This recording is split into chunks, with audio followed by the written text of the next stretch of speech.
there and it's not of any use, maybe we should ask why it's there and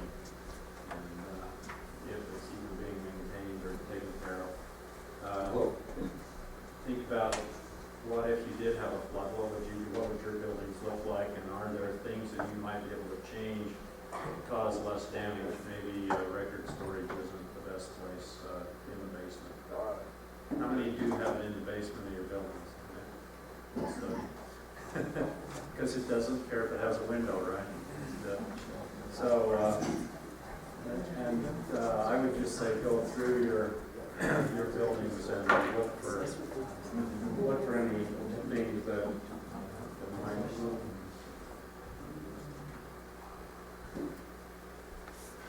I'm going to show. This is the live footage off of our security camera.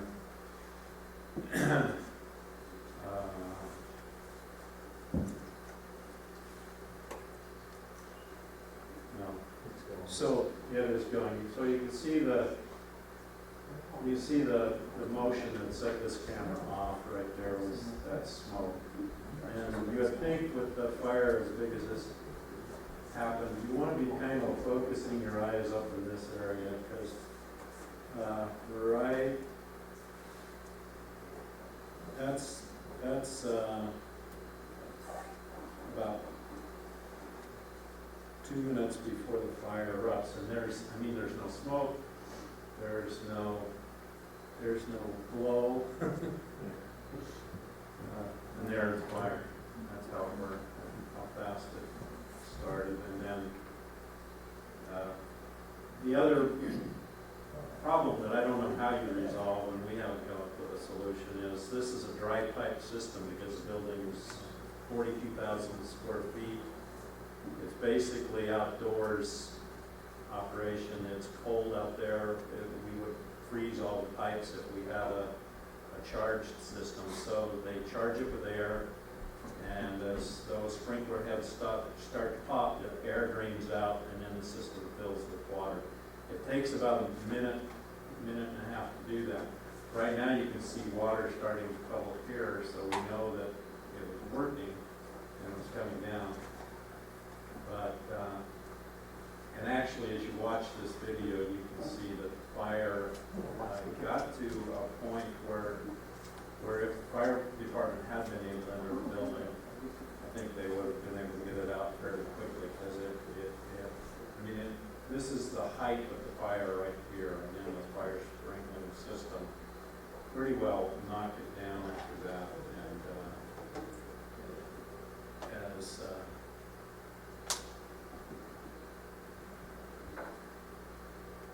And as we get, and actually the pile of garbage, you can kind of see it. It's not that big compared to the size of the floor, but it was located right under two major structural beams that couldn't take any more heat.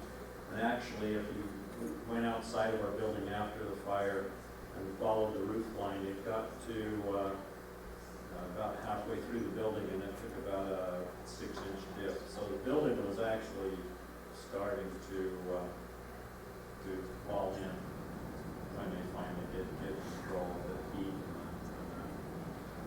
the fire. And the only way they were actually able to get it out was to take one of our excavators into the building. Now with a fireman that knew how to operate it, and he had oxygen, and he reached out with our excavator and started pulling the tile out of the building, just dragging it out of the building and put it out. So this is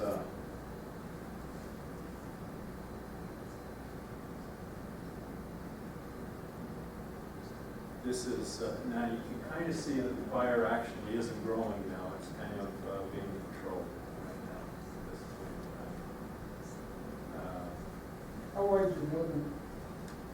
it's 200 by 210. So 210 long and 200 feet wide. Clear span. There's no columns or anything holding up the middle of the building. It's all supported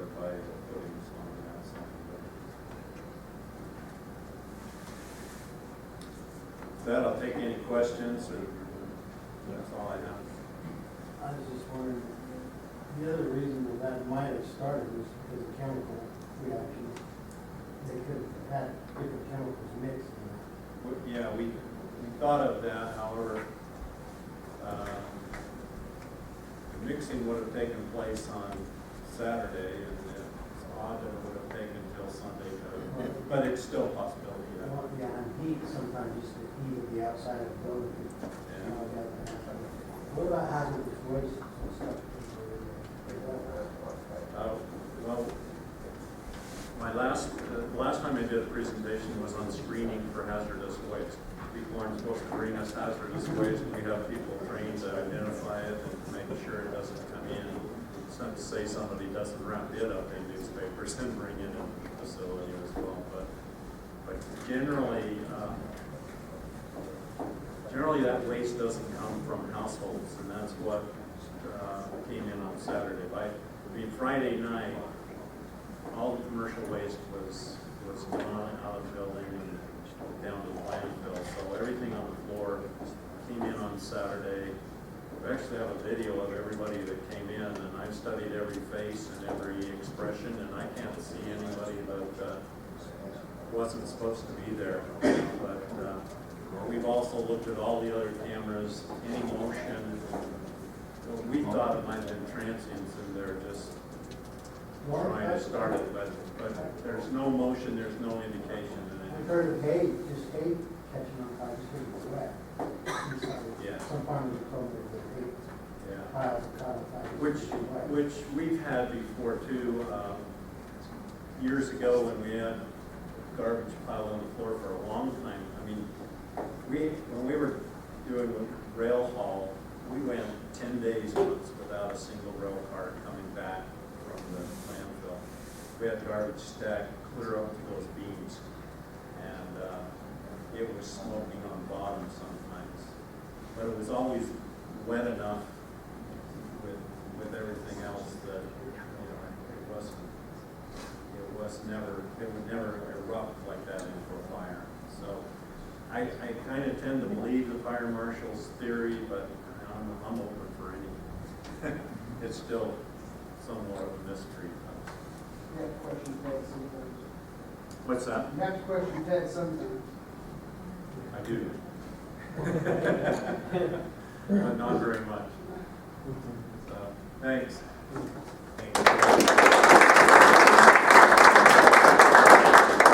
This really is an interesting loss. When I was actually in Weaver County Monday morning, right after this fire, and was teaming up with the commissioners for their annual golf commissioners charity event, and everybody's talking about the fire last night. And I'm thinking, okay, should I be in the office and not here on the golf course with the commissioners? And, the reports kept coming in about this fire, and I'm talking to Corby on the phone, and it's like, okay, it's a transfer station, so they didn't have sprinklers and they didn't have any safety precautions. It's just a barn out in the middle of nowhere that they were hauling garbage to, and that wasn't the case at all. I mean, these guys did everything right. They had the sprinkler system in place, they had the extra pump in place.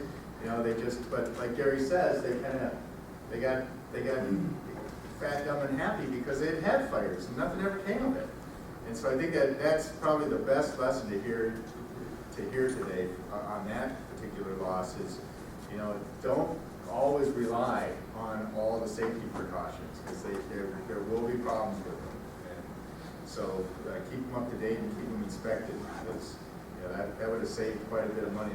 The fire loss there in Weaver County, we spent well over $500,000 on to date, with replacing those purlins in the roof, and a lot of time and effort by the engineers trying to decide what all needed to be replaced, how much of it needed to be repaired, and did we need to tear down the building. And that takes a lot of work. So again, when I talk about that we pay the claims, we don't take exposure to these types of huge losses. That your fund, our fund, pays only the first $250,000 of a property loss, and then we go out and because we insure over $1 billion of county property, we can buy the catastrophic coverage pretty cheap, real cheap. And so, but we have to deal with that in these larger losses. Anytime there's a loss over $250,000, now we have to start working with those catastrophic insurance companies and make sure that they're going to pay everything that needs to be paid. And that means the whole process slows down a little bit with engineers and other specialists coming in from out of state to determine what caused the fire. Was there someone else at fault that they can go against to get some recovery? All of those things need to take place too. And we, that's why we work with you to try and speed that process up as much as possible. And we appreciate your patience when we're working through those claims. But that's an important issue. And if we can keep those claims, with your safety precautions in place, keep those claims within our layer, they're just a lot easier to handle. Do the counties have any deductibles for like auto accidents and stuff that they're responsible for? Yeah, the counties, typically, everyone has a $500 deductible on these types of losses. So, except for all the soft costs, all the extra time and effort that Gary's people have put into it, and him not being able to do his regular work, but the loss itself, $500 is what the county's gonna. Does that also apply to vehicle or The vehicles are $1,000, and so a little bit each higher. county itself has to pay if they have a vehicle accident, they have to pay the, you said, $1,000 We deduct $1,000 from whatever the loss is to the vehicle. So if the estimate from the body shop comes back to $2,500, Corby cuts you a check for $1,500. And Davis County actually has, just the last couple of years, has tried a larger deductible. They went to a $100,000 deductible a couple of years ago to save some premium costs so that, as they're working on their budget. Unfortunately, the very first year that they took that large deductible, they had a big windstorm up there and, paid out that full deductible. So the very first year, it didn't save them anything. It cost them money to have that large deductible. So it's a trade-off, but that's something that particularly the larger counties, from a funding aspect, if you have some extra money in the bank, and you can withstand a larger loss than $1,000 or $500 for a property loss, we can talk about that and try and move some of that money back into your budget rather than into our fund. Eventually, if it's in our fund and we don't need it to pay claims, we pay it back to you as dividend because we're you. So if we don't need the money, it comes back to the counties. But Again, total construction on this was 1.3 as of today, and they're still going. I'm just repaired. 1.3 million. The whole building would have cost about $5 million. yeah, Yeah. so it's there's some real issues when we come to these big losses, and the floodplain too. It just it's a simple thing that no one even really knew that the fire hydrant was there. We'll be at that $250,000 mark pretty easily with that loss as well. So it's real important that when you see those things happen, when you get Corby on that phone the first time, that's a real important dollar amount. Is $250,000. If you think it's going to be over that, we need to know so that we can get those other insurers involved and speed the process up, because our main concern as being your company is get it done as quickly as possible, get you back into operation as quickly as possible, because we cover those costs that are associated with your downtime and your added expenses that you have, renting equipment to take care of things during the loss, are all expenses that we need to take care of for you too. So we want to move the process along as quickly as possible. So with that, Gary, again, thank you. Really appreciate your time and effort and your work with the county. We need just a couple minutes again to set up the next speaker, so why don't we take 5 and get right back in 5 minutes, and we'll talk about slipping the trips and falls and how to try and keep your staff safe.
They wouldn't let me kill them. You get the fishing games on, you know, things that people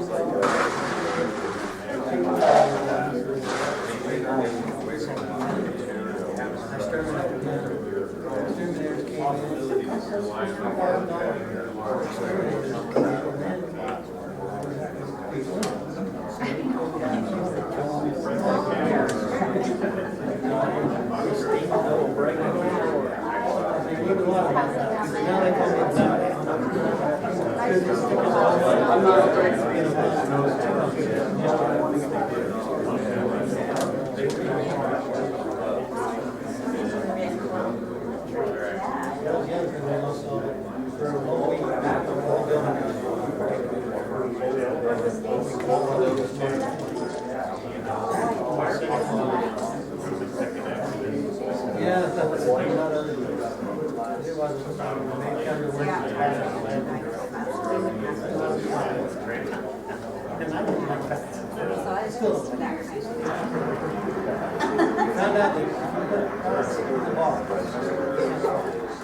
How long have you been with mortgage?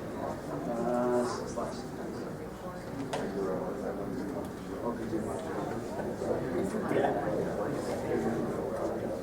You make some bats in? So she can have a date.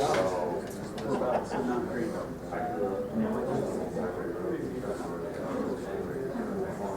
Oh, yeah.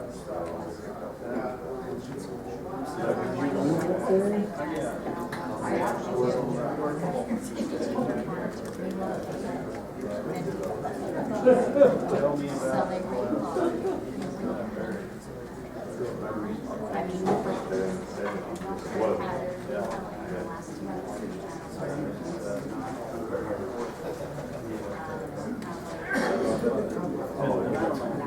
I mean,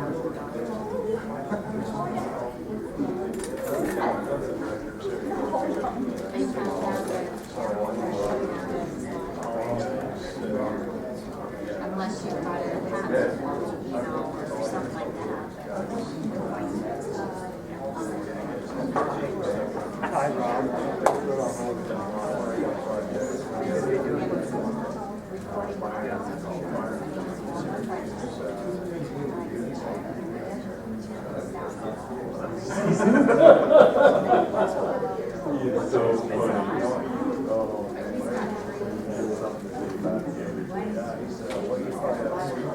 Yeah.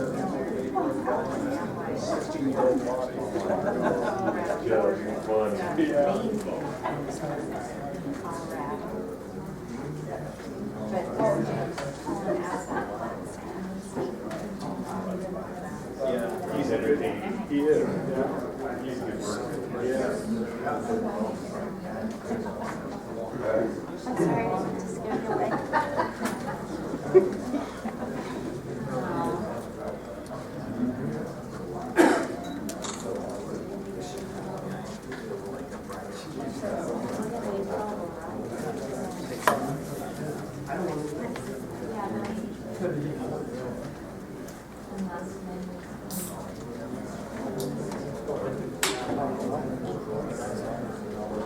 All right.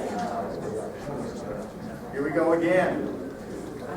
I pulled these bios off the internet, and apparently Gary hadn't updated his, so hopefully that Brian's is more up to date, get all the right information. We're going to switch topics a little bit, take care of the building, what you can do in the building to take care of your employees and try and keep your employees safe. So we've got Brian Olson here from the Workers' Compensation Fund. Brian's actually the Assistant Vice President of Safety and Health for the Workers' Compensation Fund. He's a certified safety professional, which there are only, I understand there's about a dozen in the state of Utah, certified safety professionals. There's not a lot of them here. There's a little bit more than that. You know, when we ran our own workers' compensation program years ago, before we started partnering with Workers' Comp Fund, we had a certified safety specialist, and he left us to go to Logan City. And it was really hard to find one of these guys in the state. They're few far between. He received his BS at the Occupational Health and Safety at Brigham Young University. He worked 4 years as a safety coordinator for some commercial contractors in the construction industry, which is always a good background. And 4 years as an environmental safety manager for a wood window and door manufacturing company. He spent 14 years as the safety and health consultant with Workers' Compensation Fund, and he's a certified instructor for construction safety, and a certified instructor for forklift operators. He's a member of the American Society of Safety Engineers, and he is the primary safety coordinator for all of you counties that are part of our workers' compensation program. He makes sure that your safety coordinator for your county is getting out, developing a plan for you each year, and following through with that plan and making sure you get all the training and inspections and everything that come along with your membership in USIP and your coverage through the Workers' Compensation Fund. So, Brian, Right. you're on. It sounds like I was pretty updated. Is the mic on? Can you hear me? Is that good? Testing. Hold it down a little bit. Is the light green? Testing. Yeah, light's clean. Okay. Trap's clean. Light's clean, trap's clean. You guys know what movie that's from, right? Somebody's got to know what movie that's from. Ghostbusters. All right, can you hear me well enough? Okay, just to give you a little quick background on kind of where I've seen safety come over the last 24 years that I've been doing this. When I first hired on in construction, I was actually a coordinator for Lake Construction, Fort Bacon and Davis. Some of you may know that company. When I first started back in 1988, safety was, in a lot of guys' minds, especially the guys in the top, the enemy. You guys, a lot of you probably remember, maybe some of you still feel like safety's the enemy out there. But things have changed in the 24-year period. People that really understand how important safety is, they used to be safety was over here, and the first thing to get cut out of any organization was that safety. It was, hey, if we got enough money, we'll have a safety guy and we'll do safety. If not, when things get tight, he's gone.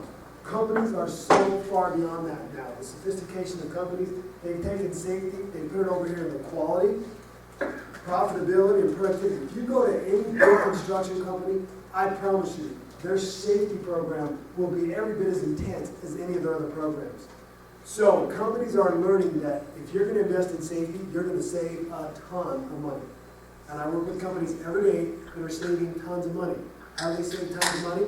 Just the same way with each of us do. If we have a lot of claims when it comes to our auto insurance, for every other year I'm filing an auto accident with my company, is my rate going to be good or bad? It's going to be pathetic. Well, the same thing happens with your workers' comp. I hear a lot of people say, oh, we have workers' comp insurance, no big deal, just file a claim. Well, the NCCI is watching you just like anybody else in any other insurance company, and they're saying, lots of claims, raise the rates. So the big companies that know what they're doing know, hey, if we've got companies that we're competing with that have lots of claims and we're not, we're gonna beat them out in any bid because we're saving a lot of money. I've got a city right now, a city that I work with, well, their records are public. Sandy City has one of the most amazing safety programs. Now, a lot of the counties do too. But what I'm saying is Sandy City, in the 13 years I've worked with them, they've saved, they should be probably paying somewhere up in near $1 million in premium, somewhere there. They're about a third of that, and they've done that for years. And it's because they know what they're doing with safety. They're very serious about safety. So when we talk about safety, I used to know when I would come into a group like this, I'd think, this is going to be a hard sell. It's getting easier to sell what I'm talking about. The problem is there have been too many people in my profession that have come out and they don't understand business, but they know that they're going to enforce safety. Safety and business go together. So I want you to know where I'm coming from today. When I talk to you about safety, I'm not a fanatic. I understand business has to survive. You've got to be able to produce a product. You've got to be able to complete a job. But you also have to realize that the expense of safety, if it's not followed, can be a lot more expensive than just what people think of a $100 claim down at the clinic. It's a lot more than that. It costs a lot of money for companies that have lots of claims that they could be saving. So we're going to talk about slips, trips, and falls. And I try to make training a little entertaining, because if you're not going to entertain the people you're presenting to, you're not going to teach them anything. Believe me, I'm the worst person to sit in the chair right there and listen to boring presentations. Safety, and a lot of professionals, this is where a lot of professionals think I'm out of line. Safety, when you guys hear, hey, we're going to talk about safety, how many in this room went, oh, I just can't wait till 11 o'clock that guy gets here? None of us. And if you say you are, I want to have a debate after this class, because I don't think that's true. None of us get really excited about safety. It's boring. It is. It's boring. But the problem is, once it's ignored, I like what Johnny said, well, they got fat, stupid, and happy. I haven't heard that very often, But when we do that with safety, I call it the safety roller coaster. Companies, I've done this for 15 years with workers' comp now, and I watch companies go through cycles. They have bad claims. Guess what happens? Brian, hey, we really need you to come out here and help us out. I go out there, we work on some things, we get them really tuned up, we cut their claims down. All of a sudden, they don't call me so much. Then all of a sudden, another 3 or 4 years later, Brian, we need your help.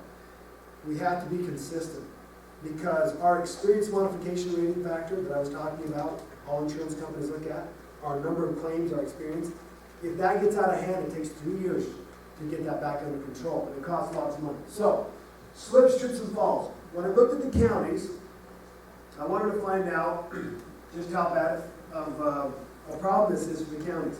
So I gathered some statistics together, and I just put these together real quick.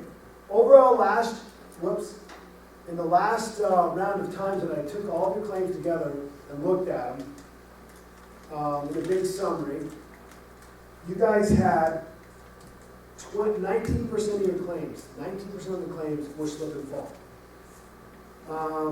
And then I broke the slip and fall claims down, 19%, which is about 200 claims. So I broke those claims down into what kind of slip and fall. How many about, 5 weeks ago, remember the freezing rain? Okay, Utah, I live back east. Freezing rain, that's, every day sometimes. Here, in one day, because people were not used to the freezing rain, you should see the spike in the injuries that went up on that day. Auto accidents went out of control, and some of you may have remember that day, but our claims, if you look at them at workers' comp, they spiked like crazy. So here they are. Here's the type of claims you have. We're going to talk about each one of these things, but 4 of the 200 claims were falls from ladders. One was a fall or an opening, and then we talk about slip but didn't fall, slipped and didn't fall but got hurt. Okay, we all do that when we're carrying stuff once in a while. 12 were related to that. or slip and trip on the same level. 21 of the claims were fall on the same level. 54 claims, and this is the one I really want to drive home today. 54 of those claims were related to ice and snow removal. Slip and fall on ice and snow, in a parking lot, on a curb, on a sidewalk, around a building. So snow removal is a critical thing for us. And I think that's evident to everyone. And in fact, was last year a light winter or a heavy winter? You guys who removed snow probably know. It's a lot lighter than this year, and the year before was really bad. You remember that? So last year was a real light year. Guess what the claims did? Went down. So when we don't do good snow removal in a bad year, our claims go up. 27 of the claims were falls from different levels. So I fell off of a dock, in a loading area or whatever. I mean, you can fall from different levels in all kinds of different ways. Another one was trips, just walking down and trip. There's a difference between a slip and a trip, and a lot of them were trips. They tripped over a box, tripped over this, tripped over that, a cord. And let's see, there was one that I wanted to get to that I didn't write down. Hang on, I gotta tally this up. About 15 of the claims were fall downstairs. Falls downstairs. Are we gonna pay a pretty big claim if we've got somebody falling downstairs? That's probably gonna be an expensive claim. So, for the counties, we have some slip, trip, and fall issues. We really do. And so, we're just gonna quickly talk about some of the things that I think are important. And again, I'm not here to waste your time, I can promise you. I grew up in a family business. I know what it meant when 3 or 4 of our employees were sitting around just chit-chatting and wasting time. So you guys are spending your time away from work. I hope that what I've got to present you today changes the way you do business. And it makes a difference. When you go back to your place of business, I hope that you think about some of the things that we're talking about, because they will make a difference. Can I promise you that I can tell you how to get rid of 100% of your claims? I can't. I'm still working on that, because I want to be a billionaire. When I figure it out, I'll let everybody know. But I think I'm a long ways away from that. But I do know the companies that pay attention, that have a real concerted effort into their safety program, enjoy at least a 50% claim reduction, at least, and pay a lot less in workers' comp insurance premiums than someone who doesn't care. I go to companies all the time and say, Brian, we can't do anything about claims. I mean, read the definition of an accident. Who knows what's going to happen, when it's going to happen, where it's going to happen. We just don't waste our money and time. They pay a lot more workers' comp insurance, and they have to continually replace employees because of injury. Okay. So we're going to look at some statistics, because if you read about presenting, they always say the importance of driving home a message is to look at statistics. So I want to look at some statistics, the causes, things we can do to prevent slips, trips, and falls in the workplace, because they're expensive. When you blow a knee from a slip or a trip, it can be a $150,000 claim. Or when you injure your back from slipping and carrying something. OSHA regulations preventing slip, trips, and falls. We're going to talk a little bit about those. Now, I'm going to tell you right now, it's an insult to me if somebody says, do you work for OSHA? Because honestly, I don't see things the way OSHA does. I'm not out there to enforce safety because I've read the regulations and I know what they say. I'm out there to reduce your claims. I'm out there to reduce your premiums. And if I know how to do it, I'm going to teach you how to do it, whether that's an OSHA rule or regulation or not. Companies who are saving lots of money, they're way past OSHA. They're not worried about OSHA regulations because they know their money's well spent to, this guy looks like he could slip, but I'm going to show you an animal that you can tell already did slip. Look at that. That looks pretty brutal. And obviously probably slipped because he was being chased.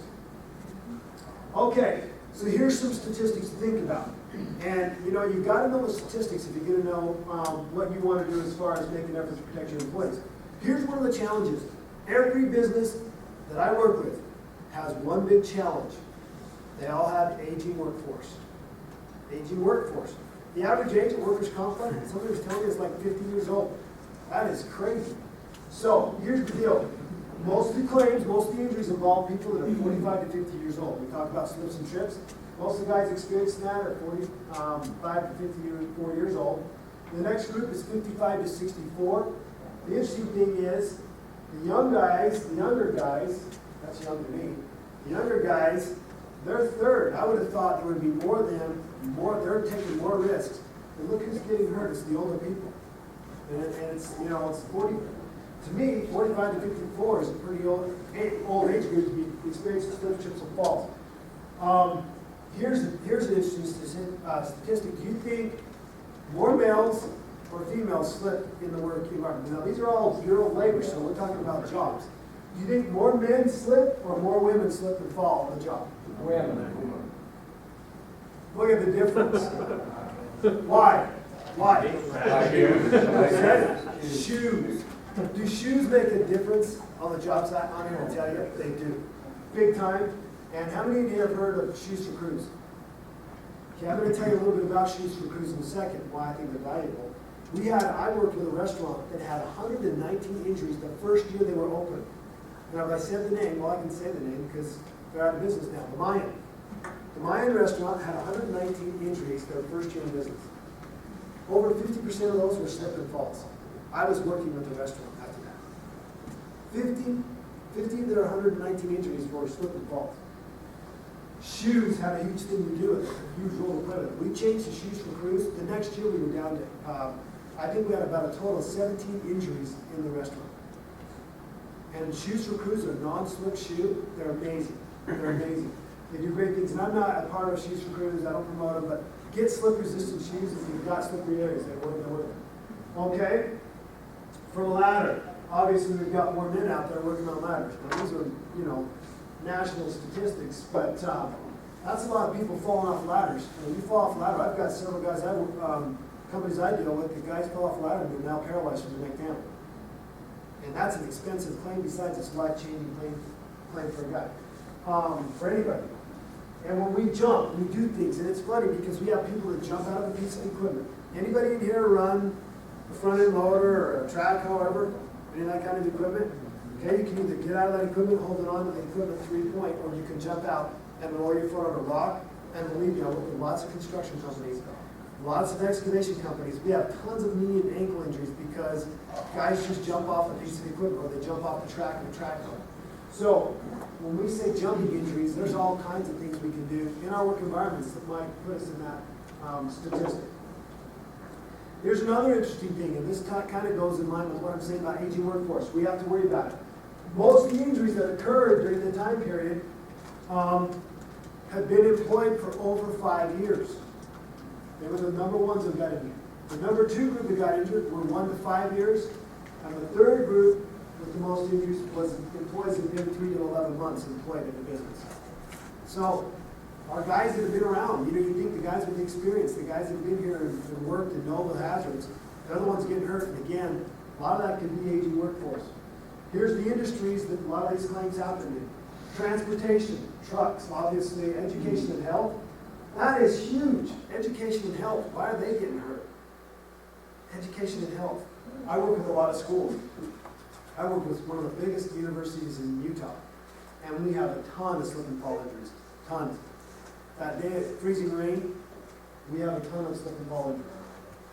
Manufacturing, 17. Construction, 9.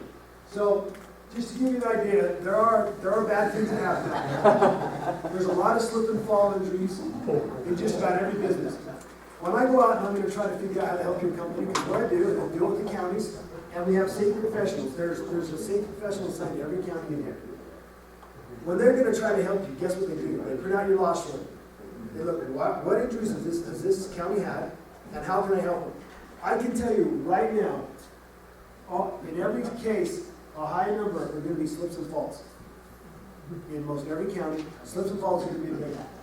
And it's because we do things in our work environment, we do things with the equipment we're using, some of the work practices we use are not the best, and it's the decisions we're making or being allowed to make. Okay, so you can't control everyone. But if I have a company with a strong safety culture, do you think I'm going to have employees that take less risks than they normally would? I guarantee it. I walk on a construction site. One of my companies I work with, if you walk on the construction site and you're not one right here, they won't even let you on the job. And that's the hourly employee that just got hired 2 weeks ago. They'll say, you can't come on till you got the gear on. Why? Because they know if they've got a strong safety culture, they're going to affect their employees' decisions. Okay. Here's the causes of our slips, trips, and falls. Bad flooring. It is amazing to me how many companies I walk into, and the flooring is pathetic. They've got this slick floor, and as soon as someone walks in with wet shoes, it's crazy. So think about the flooring within your buildings where you've got people walking in with wet shoes. Put some mats down, there's all kinds of things you can do. There's other things you can do, like painting a type of paint on the floor that has some kind of a texture that allows you to reduce the chance of someone slipping. I'm not kidding, and the crazy thing is, a lot of times, I do a ton of training for cities. I go into city buildings all the time, and I'm going into their public utilities, and the hallway of the public utilities building, seriously, is slicker than slick. And we've got guys getting out of trucks and walking in with wet shoes and all kinds of stuff. So think about that. Flooring's big time. What kind of shoes are they wearing? And these other things come into play. Training is an important thing too. Now we're going to just quickly go through these. I don't want to spend a lot of time. I don't want to bore you, but I want to show you some things that we need to be thinking about as counties. Okay, so this is the claims statistics from workers' comp. I just showed you the Bureau of Labor statistics. I want to show you what we collect as a workers' comp insurance carrier when it comes to slips and falls. This is it. This was the year 2008. This is what we paid money on. Look how much money we paid in slip and fall injuries in 2008. That's a lot of money that we paid out. So we know that they're expensive claims. When you have slip and fall claims, they're expensive. So we're going to start right here. We're going to look at slips and falls and openings. Okay? Whoops. Oh, I've got some video clips, and I know I can't skip those. You guys love video clips, I know. I do too. Some of you have seen this video clip. This is actually a remake of it. We've never showed this before. You were nice enough to provide us with it. This is the video of what was going on from underneath. Now we've combined the two here. Now take a look. Let's go with this. You guys have seen and, this? See here again. You're pouring a pipe there, and there's a guy downstairs. This is made up. He baked a wedding cake, and just as you go down there, Excuse me, but you see that fall? That was a real, that fall was really unfortunate. That was the girl that fell. She was very fortunate that she didn't suffer more severe injuries, but she literally, what happened is the guy opened the trap floor, and she just stepped back and went all the way down. Very, very fortunate. Usually when something like that happens, it's very, very, it's always pretty bad injuries. Okay, slips and falls from different levels and falls and openings, and here's the causes. So think about what I'm hoping you're doing right now in your mind is thinking, okay, what do we have in our work environment that falls into these categories? Unguarded floor openings or platforms where somebody can step off. And on construction sites, these are very, very common. In the general industry, they may not be as common, but you have places where people can step off. Curbing like the sidewalk. Yeah, curbing on the side. Do you know how many firefighters, I work with a lot of firefighters, do you know how many firefighters are walking in front of someone's house, walk over, walk off the curb and blow a knee? I cannot believe it. I've done so much training. Remember where you're walking. If you step on a curb and your foot lands halfway on there, you're going to roll an ankle or a knee. But you're exactly right. Simple things like that. So, okay, so let's say that guys are walking off curbs. Do I just go, what can I do there? Is there something you can do to change how many guys walk off curbs? Paint it. Okay? Now I know that sounds crazy, but if you make it visible, it will be less likely to be a problem. Especially in areas. Now that doesn't mean you go paint all your curbing, but where is something like that likely to happen? Make that curbing more visible. And I've got schools that do it. Because the schools that I work with, the big colleges, they have not only their employees, they've got students walking around and they get general liability claims. They paint the curbs, yes. The documents where these things are happening. We had Perfect. we had them come in and change our sidewalk. You guys came down, Mary Callahan came down with the change it, and we put the step out about 5. The big main steps come down, and about 12 feet out, there's one more step. And we watched people there for a while from inside the building, and we tackled them. They come down with their paperwork and forget that there's one more step down there. We painted it. We put huge signs up, great big tripod things on both sides. Still, it fell off there. Plus, it's $50,000 to fix. So did you fix it? Yeah. Shorten it so it was not a... We had to bring the whole sidewalk Yeah. in so it was level. But I like what you said. What did he say? The very first thing he said is, document it. Where are you having your claims? Yeah, I've got this many slips, trips, and falls, but where are they really happening? And that's what colleges do. They find out where the claims are, and they pinpoint them, and they eliminate a lot of these hazards. Guardrails are not adequate, not using three-point contact when I'm getting in and out of a piece of equipment. Even if that's something that's low to the ground, in the wintertime, it can be a hazard. Lack of fall protection. Guys are gonna fall if they're not tied off, and there's lack of fall protection. Slippery surfaces in combination with level changes, like you're talking about. When you change levels, you gotta make sure that that transition is highly visible to people. This is crazy. Okay, this didn't happen in America, but it happens. I don't know what this is. This guy's speaking a different language.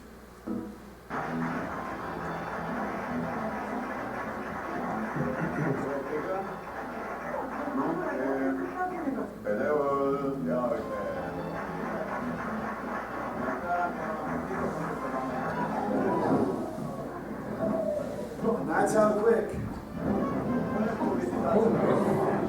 He went way down. So, let's see. Yeah, so, and you know what, that happens quite often. Okay, usually it's fast, no warning, where guys fall. And that could have been a lot further than where he fell. And I've been on some very serious jobs where guys have fallen. The crazy thing is, some of my most severe injuries are not guys working on scaffolding 40 feet in the air. It's guys working on 4-foot scaffolding that aren't worried because it's not as dangerous. And we have severe injuries. Okay. This is a concerning one. Now, I don't know how they made this look so real, and I'm hoping that this isn't some, camera that really got that on film, because that's boiling grease right there. How many of you have kitchens or this kind of something that you maintain? Anybody have anything like that? Kitchens? Yeah. This is a problem. I work with a lot of restaurants. These floors, once they get a little bit of butter or grease and water on them, which is usually from ice or something, they get ridiculous. So consider making sure that you keep your floors clean. They're a huge instigator. Liquid, grease, wet floor spills, all those things. Poor housekeeping is a big one. Guys trip over things that are on stairs or gals or whatever. Poor footwear. Again, a lot of those claims from the women are women walking downstairs in shoes that are hard to walk downstairs in. And those kinds of things. Make sure you've got proper footwear and slip-resistant mats. Anybody have any slip-resistant mats that you're using? Do they work? Yeah. They work. Great. They work fabulous. Unless they get old, the corners start rolling up on them, and then they become a tripping hazard. But they work great. Just really encourage you to look into it. Okay, slips and falls on stairs. Remember, I read some statistics that the counties, we have a problem with people slipping and falling downstairs. There are regulations that we're supposed to follow. Probably the biggest contributor, I would say, is ice and snow, slipping and falling down the stairs. So good snow removal is important. Sometimes the stairs are too narrow and they don't meet OSHA. Does anybody know what the regulation is for stairs? What the measurements have to be? Probably most everybody does, right? 7-11, okay, rise to run. Absolutely, but I'm going to show you some other ones in here. Poor lighting on stairs is a contributor. Carrying objects that limit your vision, or carrying way too much down the stairs or up the stairs. And I don't know why, but guys always think they got to carry everything all up at once. And especially if somebody else is carrying what they carry, they're going to get more even the next time. I don't know, it's this ego thing, but we have a lot of injuries because people are carrying way too much upstairs. Okay, so steps must be able to hold the intended load, 5 times the intended load, plus anytime you have stagnant or stationary weight, it's got to be able to withstand 1,000 pounds. The step should be 22 inches wide. We already talked about the rise run, which is typically a 30 to 50 degree angle on the stairs. It's got to have standard railings. Okay, how many in here have seen stairs that have these kind of problems? I have. And this is coming away. So what happens, especially if I've got someone coming down the stairs in high heels? A heel hooks in there and trips them, or maybe not even high heels. Does this set of stairs seem like it creates a problem to anybody? What's the problem with this set of stairs? There's no handrail. There's no handrail. There's no handrail. Would you say that's a pretty steep set of stairs? Yeah. It's steep, plus this wall comes out right here. Yeah, but they have a sign saying, be careful. Yeah. That's all you gotta do is post a sign saying be careful. Okay, scratch that, take that out of your notes. There's like a ceiling there. Problem solved. Yeah. There's some issues with the same stuff. So I'm just saying, we need to be taking into consideration some of the things our employees are exposed to. If we can modify them, I'm encouraging you to do it. It's gonna cost us money. Okay, slips and falls, slips that did not fall. Obviously, slips that did not fall. If I'm and I have this happen a lot of times, I work with a lot of auto mechanics in our repair shop. They're carrying a heavy part, piece of equipment, maybe not a transmission, but something pretty heavy. And there's a little bit of grease or something on the floor, and they're carrying like this, and all of a sudden their foot goes like that. They didn't slip and fall, and now I have maybe a herniated disc. Can that herniated disc? Yeah, it can. Especially if I have already degenerative disc disease. So whenever you have liquid or stuff on the floor, even if they don't fall, it can cause enough of a jerk or slip where you can have injury, or they bump into something, they hit their arm or their head. I'm not exaggerating. Does anybody know what the game pickle is? Because I don't. I don't know what the game pickle is. But it's a game, it's some kind of a new game that's up and coming. A guy was teaching the game pickle to some people, fell and smashed his face against the wall, knocked his teeth out. He slipped and fell.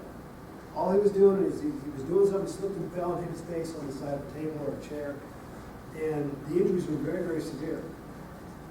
And I don't know why I told you that, because these are slips without falls. He did slip and fall, but sometimes injuries happen from the smallest slips.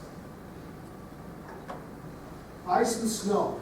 Now, one of the things I do for one of the colleges I work for is I go out and I try to monitor their, like you said, I kind of look at where we're having the injuries, and I look at how good the snow removal is being done in those areas.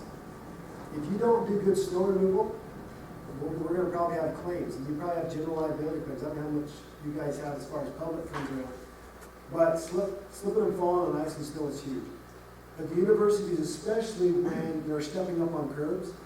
In fact, we've actually added a little grit, kind of a silica texture, to the red paint on the curbs, and it totally stops people from sliding and falling. But good snow removal is crucial.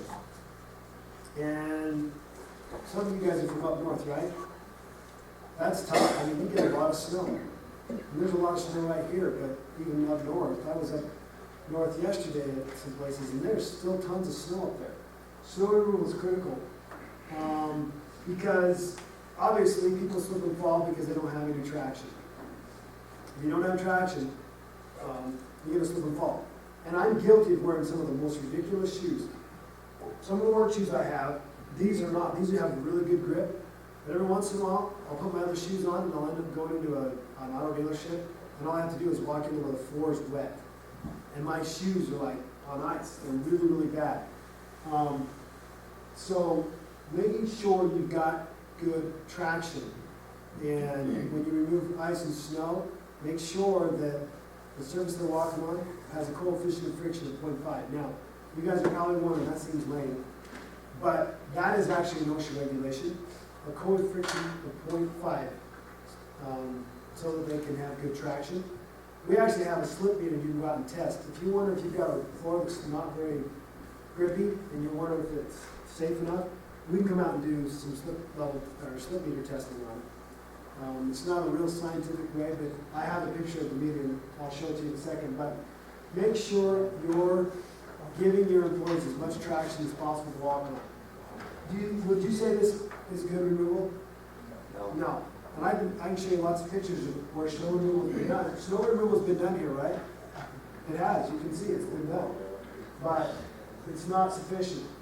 Parking lots, potholes, we have lots of injuries from parking lots and potholes and curbs.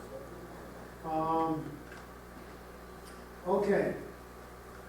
Now, I'm going to stop this video clip before it shows a little, it's not real live, but they show blood and guts at the end that you don't get to see, so I'm going to stop it. Whoa. Okay? How many have been on a ladder and know you flew? How How many in here have been on a ladder and you know you're flirting with what just happened now? I have, lots of us have. So, we have a lot of false ladders. When they fall from a ladder, something like that, I'm telling you, it's an expensive claim, if not a life-changing claim. So, proper training on ladders. Okay, is this how you guys get to the next level? That's how we can get a little higher. I don't know, but people say to me, Brian, we just let our employees use common sense. Whatever they, this is the kind of stuff we get with common sense.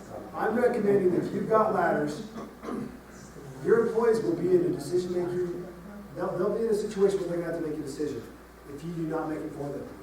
Ladders are one of the most dangerous things that we just use all the time. The problem is in this ceiling I can get by with an 8-foot folding ladder, right? But if the ceiling were a little bit higher, I could get away with an 8-foot folding ladder, but would I be able to use it safe? No, I wouldn't.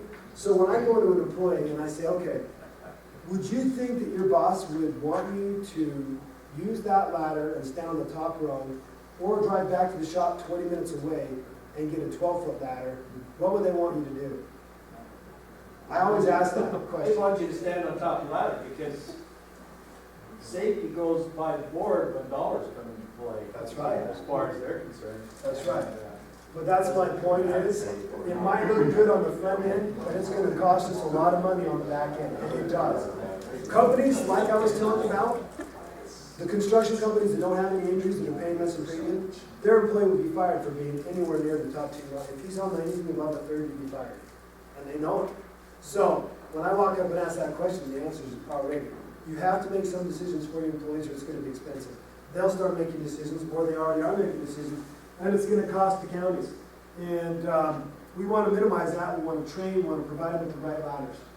Because this kind of stuff results in expensive claims.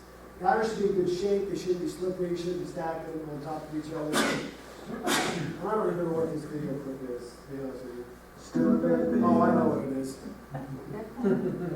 Only gotta love this this. number that we can put out right now, because it is very, very popular. We're gonna go to the phone. Hi, you're on in with Lisa, and Kevin, what's your name?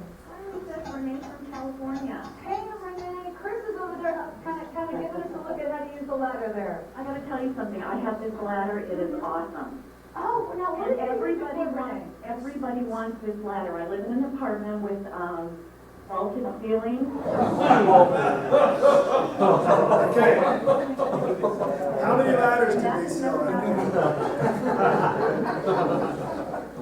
I'm not thinking they were very successful.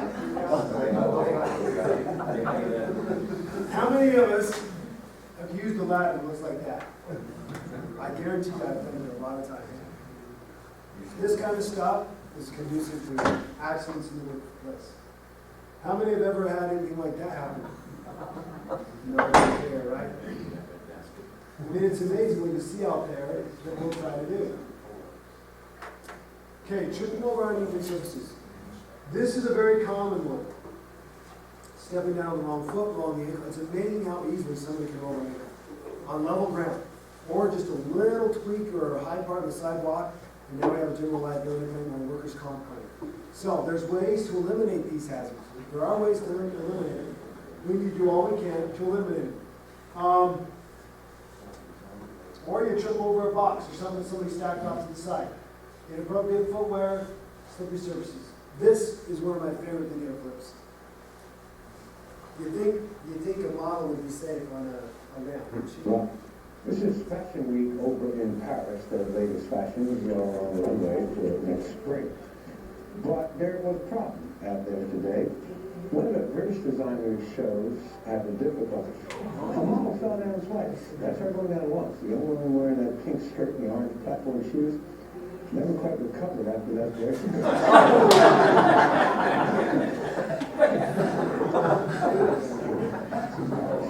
These reporters cannot continue to watch.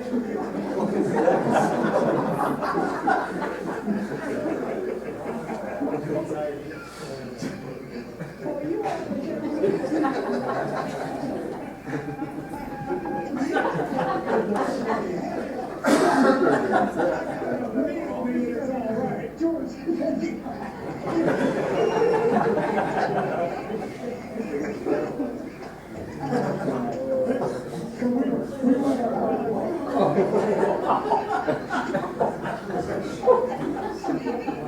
right. So, it's pretty interesting out there. Okay. All causes mentioned before are a big part of it, plus poor housekeeping.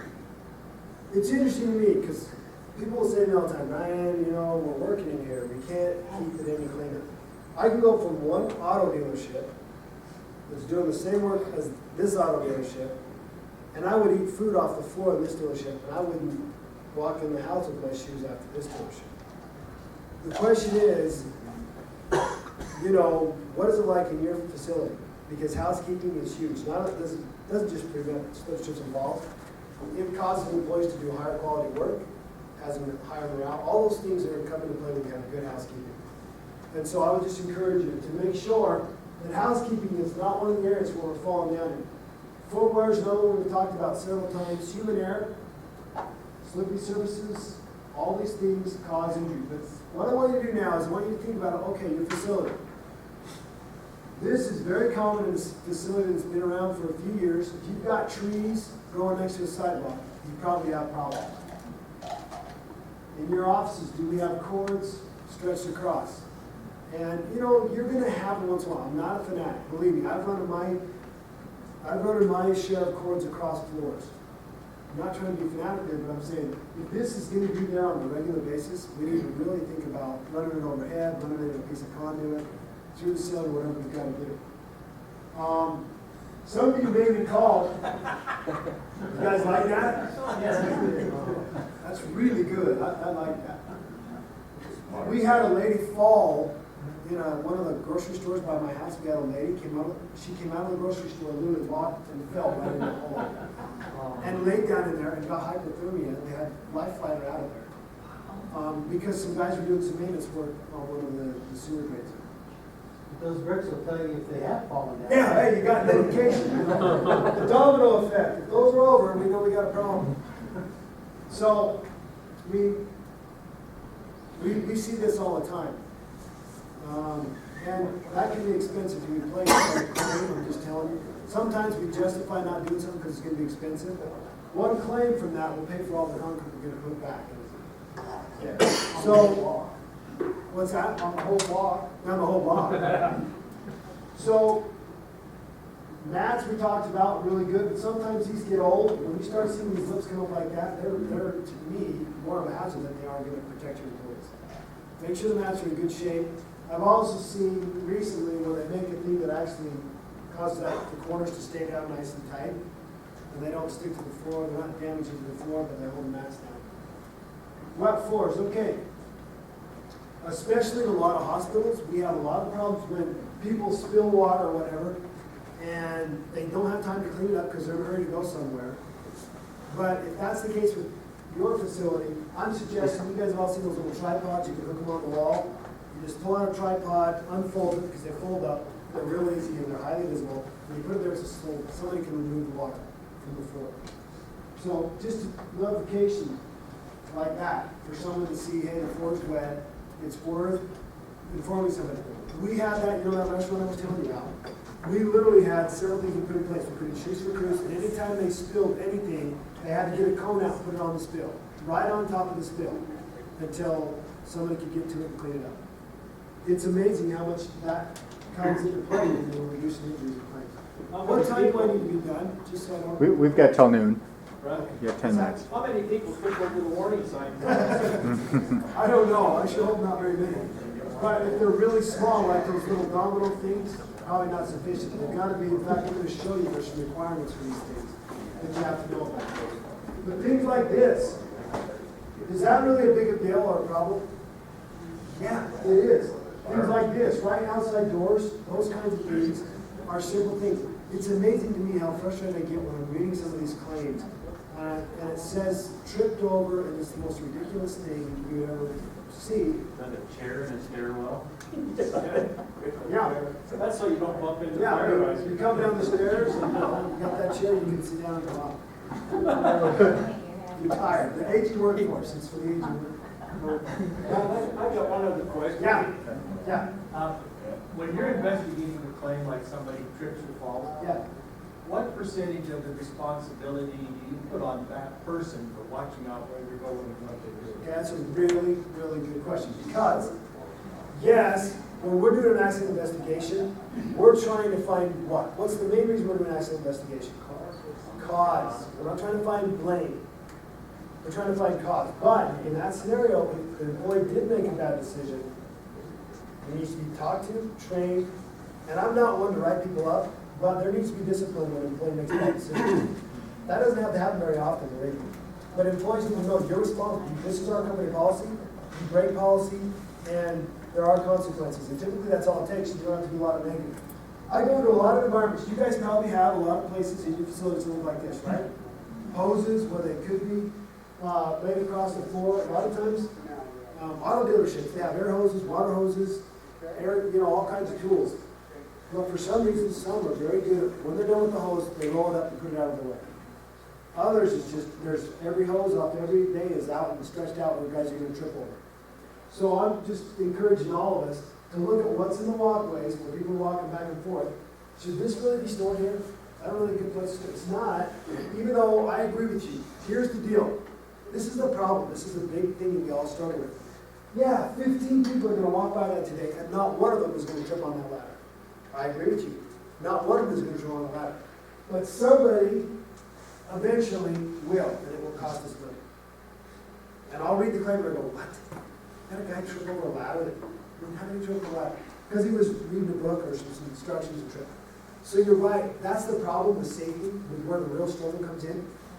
Every one of us agree that that is very unlikely.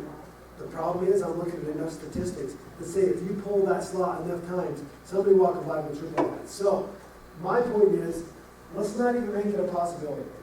Just put it up on a rack on the wall. Get it out of the way. Because somebody will, even though most of us won't. And so that goes true with anything like this. I'm looking at this kind of stuff all day long. And if you leave a hose out there, even if I don't trip over it, if I step on that and roll my ankle, I could have a knee repair or a total ankle from just a water hose sitting out. And believe me, I go into companies all the time and go, can you believe this claim? This is an expensive claim. With all the hazards we have around here, you stepped on the water hose, tripped on a water hose, and now we have a $200,000 ankle repair. So, you're right. 20 out of 20 today are going to walk by that hose with a problem. But I'm just asking you to eliminate the slip trip hazards, period. It's going to reduce your premiums, and it's going to reduce your injuries. I don't really know why this picture's in here, but I've seen people trip over these, and I would recommend that you paint them. Or put yellow stripes on them or something. If you notice any grocery store, they will. Why? Because they have enough people trying to file claims on it. So, anybody ever walked on a roof like this? Holy moly. You walk out, the shoes I was telling you I wear once in a while, if I were to walk on this, honestly, I probably wouldn't be able to stand up. My shoes are so small. This is extremely slippery, so you've got to take into consideration what kind of shoes you can allow employees to walk out on that roof. How many of you walk on roofs? Pretty much everybody in here. Or you've got guys that are working for you that are walking on the roof. As silly as it sounds, we need to think about what they're wearing. Even if it's something you buy that they can slip over their shoes when they go up on the wet roof. They're cheap. They're cheap and they're slip resistant shoe covers. Things to think about. Obviously, we want to grind if we've got, bad situations. Remove all of our uneven surfaces. These are just some things that we talk about that, okay, we've talked about the hazards, so what do? We grind concrete. We inspect workplaces for potentially slippery areas. Like I said, we cannot use a slip meter. We'll tell you what your coefficient of friction is. Replace slippery surfaces with non-slip ones, whether you use the mat or you paint a coating on there. And some of that coating can be painted outside and last a long time. On some of the north sides of some of the buildings and the schools I go to, the ice never goes away all year long. So there are paints you can apply that give that area a good rough texture, non-slip coatings, all kinds of different things you can do to make sure that you're eliminating as many of the slip hazards as possible. They even have heated mats. Any of you guys seen these heated mats that you can put out there on your stair? Heavily traveled stairs, when there's a problem, you put heated mats. And they work pretty good. They're not cheap, they're gonna cost a little bit to run too. These are just some suggestions for your employees. Obviously, slow down, use caution, walk with your feet pointed out a little bit, take smaller steps. All those things come into play. This is just a video clip I wanted to show you. Again, the coefficient of friction, I don't care about the formula, none of us are gonna memorize that. They do have a formula to calculate your coefficient of friction and what it should be. The thing we need to remember is we need to get a 0.5 on all our floors. And a lot of places, they're just not. This is a slip meter. It has little feet on it. You can see there's a line right here. It'll hold tension until the slip meter slides, depending on the coefficient of friction. That's how we can measure what kind of coefficient of friction your floor has. And this is just some floor types. A wood floor, typically you're going to get that much. Laminate floor, you're going to get a coefficient of friction of that. Concrete, carpet. Depending on the texture of the concrete, a lot of those concrete, you can get a lot higher than that if it's got the broom finish, rough finish. It's going to be pretty good. But you can replace or put mats or all kinds of things down that last quite a long time. One of the things to consider is the cost. When you replace something, not only the cost of the materials, but the cost from the injuries that you're going to save. A lot of times we go, that's so expensive, but if we think about what we might save in injuries, and if we do what you're talking about, let's track our injuries, let's find out if it's worth the money. One of the things I'm a big proponent of, we do not spend money if we're not getting return on our investment. I'm not going to spend $10,000 over there if I've had one $500 claim in the last 15 years. Do you see what I'm saying? Return on investment to me with safety is huge. What return on investment are we going to get? So when we evaluate whether we should replace floor or change floor out or put mats down, we want return on investment. That's just good business sense. If we're not thinking about it, then I think we're doing ourselves a disservice. The other thing is, make sure you're getting a reputable paint. A lot of times we've painted stuff on the ground and a week later it starts to peel or it's garbage. So you can have companies come out and actually do a sample for you. Let's see how long it lasts before you spend a lot of money on it. Okay. This is just a website for slip-resistant shoes. What I wanted to show you. I don't know if you're interested in writing down this website. This is a website where you have anti-slip treatments, different things you can do for floors. Okay? You guys want me to leave that up there? I mean, all you gotta do is Google slip-resistant floors and find all kinds of stuff. If you want that, I'm happy to give it to you. It'll take you to a website like this. Talks about all kinds of different brick, mats, floors, whatever. These are the different things you're going to see. You can put them on stairs. And I've got theaters. Believe me, I've got theaters that I work with. They have to put something on the edge of the stairs because they have people, not just employees, they have people falling down the stairs. You see the lighting, the light, they put the lights around the stairs. They have tons of people falling down the stairs. You wouldn't think so, but that's an area where statistics tells the truth. Because if you put 10 guys going up and down there in one day, those 10 guys are going to slip and fall. But you put 3,000 people in and out of that theater, the statistics will start to tally real quick. So it's worth investing in some of this stuff. Signage, like you were talking about. The problem is if you misuse the signage or it's not taken down when the problems are removed or whatever. Yeah. I mean, it's funny what people do with signs. They say that if you leave a banner, if you put a big banner out in a plant, maybe you're making this new presentation on, something in a way to brings attention. The employees will walk past that and they'll stop seeing it in 30 days. No matter how big the banner is, they will stop seeing that sign in 30 days unless you move it to a new location. So signage is important. Okay, this is just telling you, we talked about, like you were saying, if you put it too small of a sign, it's no value. It actually says it should be 28 inches high, should be large, have a large base so it's solid, not going to be knocked over, it's highly visible. The employee should be trained what it means. When that sign's out, this is what it means, and until we fix it, we're not moving the sign. The other thing is, I was going to point out, okay, if you've got grounds people, one of my schools has a ton of grounds people. We've had so many problems with slip and fall injuries. We went out and got these carbide tip things on their shoes. We didn't even have any this winter. We have not had one slip and fall claim with a ground screw this year. And all those do is slide over the top of your shoes. If you've got ground screws, they work great. I'm telling you, they're cheap. And if your employees know, hey, you will not go out and work on the snow without those on, they know. Next thing you know, we've saved 3 or 4 or 5 claims a year. That's huge. So make sure they have the appropriate footwear. This is shoes for crews. I was telling you about that restaurant. They are amazing. Has anybody ever in here had slip-resistant shoes on and felt the difference between them and normal shoes? It is amazing. You wouldn't believe it, but it works. Slip-resistant shoes are great. Okay, I'm out of time. But I can tell you, this is just a chart that I put up here, I can tell you the statistics are clear. If we spend time to evaluate, I really appreciate what you said, because we're looking at return on investment. Where are our injuries happening? Where are our slip and fall injuries happening? Let's focus on what we can do to solve those problems. If it's housekeeping, if it's moving ladders, getting stuff out of the way, or putting a new mat down or a floor, it's worth the money. It's going to save us a lot of money, because one injury can raise our income tremendously high. And we have, what was the percentage? Like 26% of our injuries are slip and fall for the counties. And to me, that means we're going to get good return on our investment if we pay attention to it. Anybody have any questions for me? Again, I am under the impression and under the understanding that you guys have a job other than safety. You got to make sure work gets done. I'm just here to tell you, if you enforce safety, you're going to get more work done in less time. There's studies out there right now that prove that.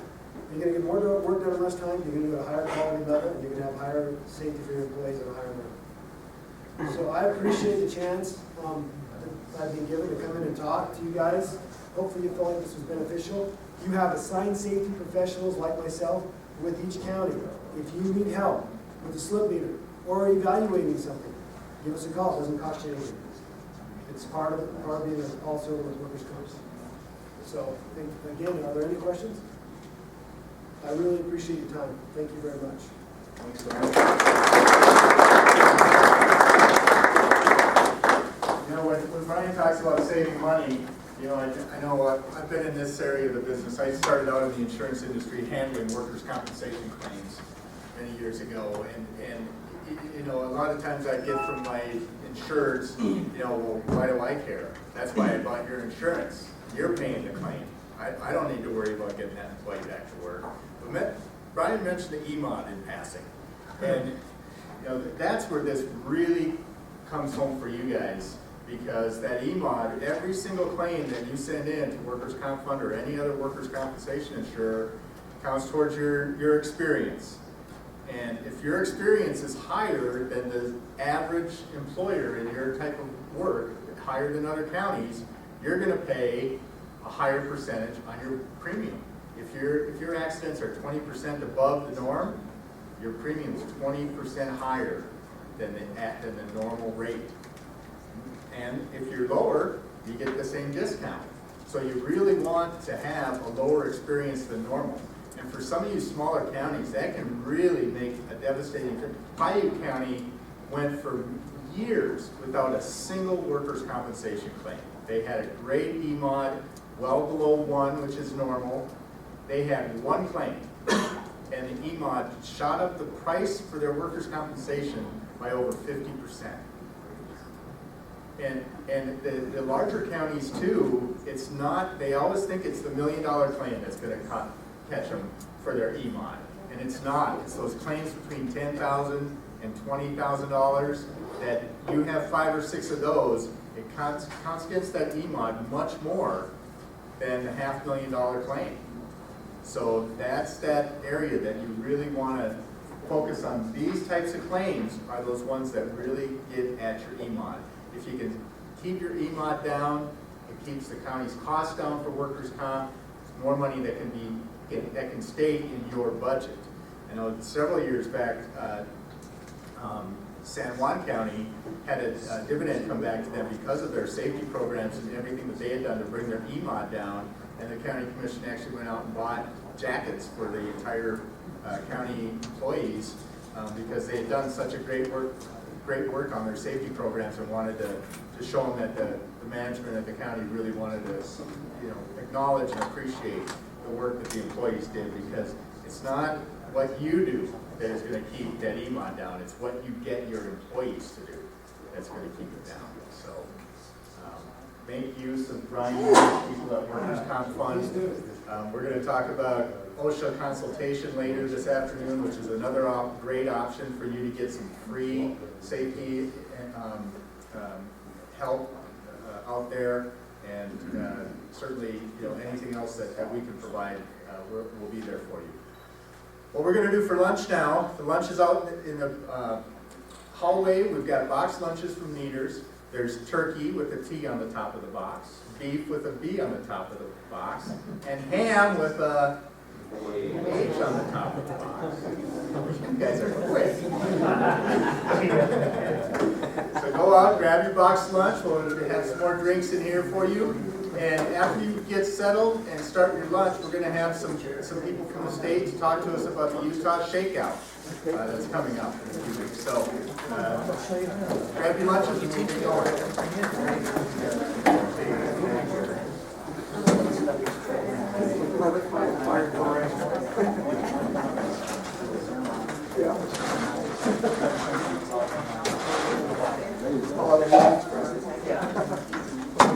I do.